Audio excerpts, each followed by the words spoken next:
到抑鬱症咧，其實頭先可以提到啦，情緒每個人都有唔開心時間，唔開心時間咧好正常嘅，唔係所有唔開心都等於抑鬱症。但係如果你持續咗，我哋講個量化情況，持續嘅情緒低落，超過2個星期，超過一半時間，大多時間都唔開心，同以往好唔同嘅時候，咁呢個係可能你有個病嘅情況。第二隻質嘅問題就係個情緒病，好多時候個抑鬱個情緒咧，同一般唔開心咧，更加佢多咗好多其他情況，就係佢會其中一樣嘢就係佢會冇興趣，對乜嘢都冇興趣啊。譬如你間中考試考得冇咁好失戀唔開心，好正常。但係有時候個唔開心咧，連埋個乜都冇興趣，對周圍都冇興趣，而自己個人好攰。咁嗰時候咧，呢啲症狀我哋成日講就可能已經有個病嘅情況。情緒病唔係單一個症狀問題，佢有綜合症問題，即係話唔會淨係一個少少唔開心，我少少想喊，佢幾樣嘢加埋，包括埋影響埋佢個瞓覺，影響埋食嘢，影響埋佢個社交，個思想會變得好負面。我哋頭先講啦，個負面思想咧，佢成日都會覺得自己做錯嘢啊。又覺得自己好後悔啊，又覺得自己好似好冇用啊，對將來好似冇希望，咁好邏輯性佢冇希望，咁自然會諗到想死咁想結束自己生命。咁好多時啲情緒病裏邊嘅病人咧，我哋常見嘅咁，所以如果你成日都有呢啲情況，又超過一段時間嘅時候咧，其實真係要尋求佢睇清楚咁，亦都會影響個記性嘅喎，因為佢因為個記性同我哋集中精神好有關係，咁所以咧。好多時候想記唔到，點解入唔到腦咧？入唔到你又記唔到咧？個記憶咁而持續咗一段時間，我成日講過多2個禮拜，OK，超過一半時間都有啲症狀嘅時候，佢已經係符合咗一個抑鬱症嘅情況。咁仲有其他好多唔同嘅表現嘅抑鬱症，可以千變萬化嘅我有時身體無端端好多次無形腫痛啊，有時可能瞓覺瞓得好唔好啊，有可能有啲比較嚴重啲，甚至乎聽到啲幻覺啊，有時覺得會自己。佢俾人跟蹤啊、害啊都可以有嘅，而亦都有時表徵咧，就係佢想唔做人咁，所以呢個見到係千變萬化嘅抑鬱症咧，係可以咁樣變化嘅。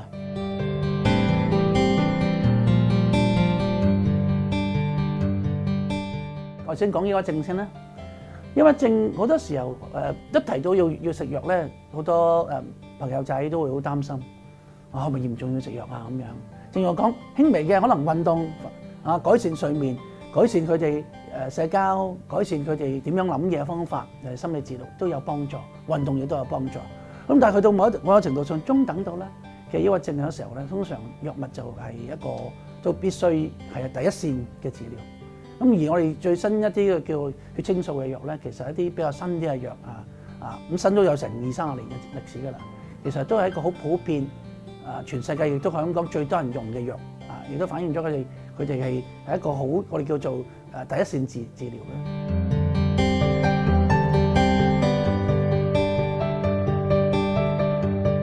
咁所有藥都有佢嘅副作用嘅咁但係我成日講未講作用之前咧，一定要講副作用咁個副作用佢一般嚟講係我哋叫做比較新一啲血清素藥咧比較少啲但係都會有啲會影響個瞓覺啊。有時會開頭嘅時候會影響我可能頭痛啊、肚痛會多少少肚屙會多少少啲朋友真係會擔心，喂食藥之後會唔會我覺得變得呆滯啊？其實好少嘅反而咧你情緒病嗰個時候，如果去到中等嘅情況，反而自己會呆滯滯，所以藥物反而會減輕咗呢啲情況咁你話會唔會影響記性啊？特別會擔心咧。正如我講，情緒病嘅人咧，反而記性唔好，集中精神唔到，反而你食咗藥之後咧會幫助。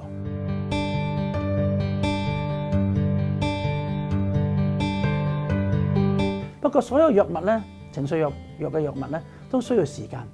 佢唔會即時見效，佢要個零禮拜、2個禮拜先開始見效。所以咧，苦仲先，作用後，有少少苦後甜嘅感覺。咁呢段時間咧，同學仔就要明白到嘅情況。咁第二就係話，我會唔會常食得上癮？好多時會擔心會唔會越食越多？咁一般嚟講，所有抗抑鬱藥咧，其實冇乜呢個我叫做上癮嘅副作用嘅。不過咧食開嘅時候咧，一個 course 咧唔可以一食完有需要先食，佢唔係一個鎮靜劑佢係一個療程，一個療程咧需要第6個至9個月嘅情況嘅時間。而喺呢段時間咧，我哋以往我讀書嘅時候就一好翻就停咗藥，一停咗藥咧，其實好快復發，因為佢個腦裏邊其實好複雜。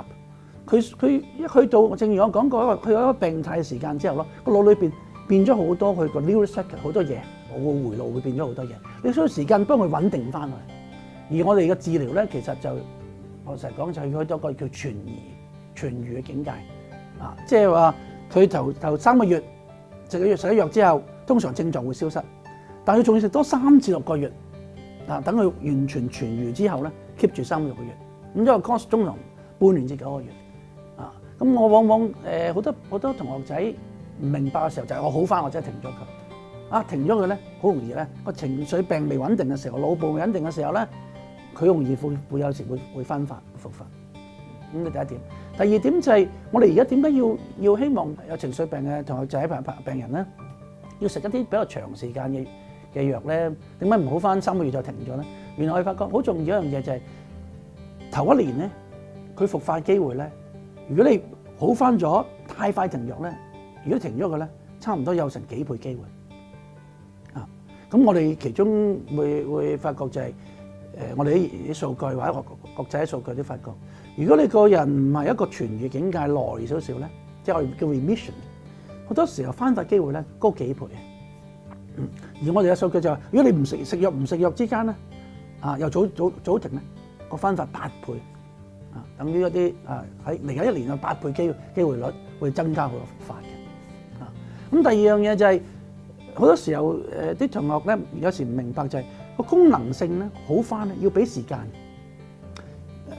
症狀我瞓得夠啦，我開始個人開心翻啲，有啲興趣啦。但係咧要真正嘅功能開始真正社交好、讀書好、自己個自我調節個情緒啊、家庭啊各方面功能咧，可能仲要多幾個月嘅。咁所以呢段時間之下係好重要 keep 住一個即係一個藥物嘅情況。